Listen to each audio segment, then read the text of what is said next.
हर व्यक्ति की दिशा और दशा बदल जाती है, क्योंकि सही समय को याद नहीं रखते हुए वो अपने समय को भूल जाता है और उसे गरीबी का सामना करना पड़ता है। बात कर रहे हैं हम एक गरीब व्यक्ति और गरीब परिवार की बात कर रहे हैं, जिसमें वो यदि अपने समय को ध्यान में नहीं रखते हुए यदि वो अपने हिसाब से काम करता है तो उसे गरीबी की दिशा में जाना पड़ता है, क्योंकि समय किसी का इंतज़ार नहीं करता। समय के साथ साथ हम चलते हैं तो समय हमारी इज्जत करता है, और यदि हम समय को भूल जाते हैं तो समय हमारी इज्जत नहीं करता और हम समय की इज्जत नहीं करते। इसलिए हमें गरीबी का सामना करना पड़ता है।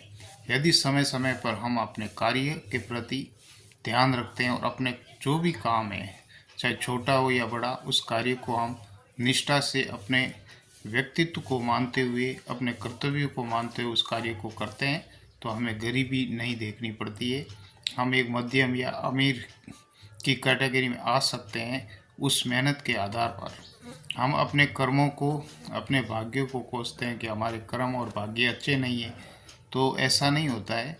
भाग्य बनाना पड़ता है, कर्म को बनाना पड़ता है। कर्म हमेशा कार्य करने से ही कर्म बनते हैं, और गीता में भी कहा गया है कि कर्म किए जा फल की इच्छा मत रख।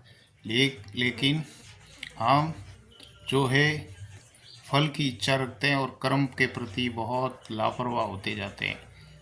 और आज गरीब व्यक्ति कौन है जो अपने एक सही काम को सही ढंग से नहीं कर रहा है। यदि वो लारी चलाता हो या ठेला चलाता हो या सब्जी बेचता हो या कुछ भी काम करता हो, वो सही समय पर वो काम नहीं करता, और काम नहीं करता है जब उसकी गरीबी उसके सामने आती है। तो 2-3 दिन काम करेगा, 10 दिन घर पर सो जाएगा, तो ऐसे काम होता नहीं है। उससे ही गरीबी घर में वास ले लेती है। तो आप अपने कार्य को पहले इम्पोर्टेंट दीजिए, बाकी सब कामों को छोड़कर। यदि आप अपने काम को महत्व देंगे तो आप गरीब नहीं अमीर बनोगे। ये एक रूल एंड रिलेशन है, उसको यदि फॉलो करोगे तो आपकी गरीबी दूर हो जाएगी। आप भी अपने सपनों को साकार कर सकते हैं। अपने महल को महल में, झोंपड़ी को महल में बदल सकते हैं। आपके अंदर एक जज्बा और जुनून होना चाहिए, तो आप उस गरीबी से अमीरी और मध्यम वर्ग में आ सकते हो। लेकिन आपने सोच लिया हम तो गरीब हैं, बस गरीबी रहेंगे, ये आपने सोचा है। आपके दिमाग और मस्तिष्क और सबकॉन्शियस माइंड के अंदर ये फिट हो गया है, इसलिए आप उससे उबर नहीं पा रहे हो। इसलिए आपके कर्म और भाग्य पर आप टिके हुए हो, उससे ऊपर उठ नहीं रहे हो, इसीलिए आपको ये सामना करना पड़ रहा है। यदि मेरे बोल आपको पसंद आए तो लाइक, शेयर, सब्सक्राइब, कमेंट ज़रूर करना, और यदि हो तो कुछ और लोगों को भी शेयर करिए और अपने दिल और दिमाग में भी उतारिए।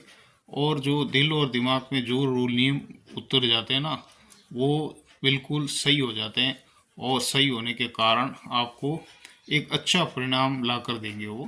तो आप अपने दिमाग को और सबकॉन्शियस माइंड के अंदर ये फिट कीजिए कि हमें जो कार्य मिला है हम उसमें प्रगति करेंगे और आगे बढ़ेंगे।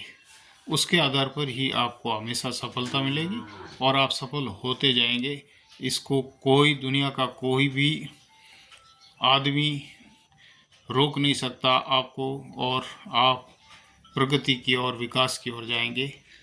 जय श्री राम।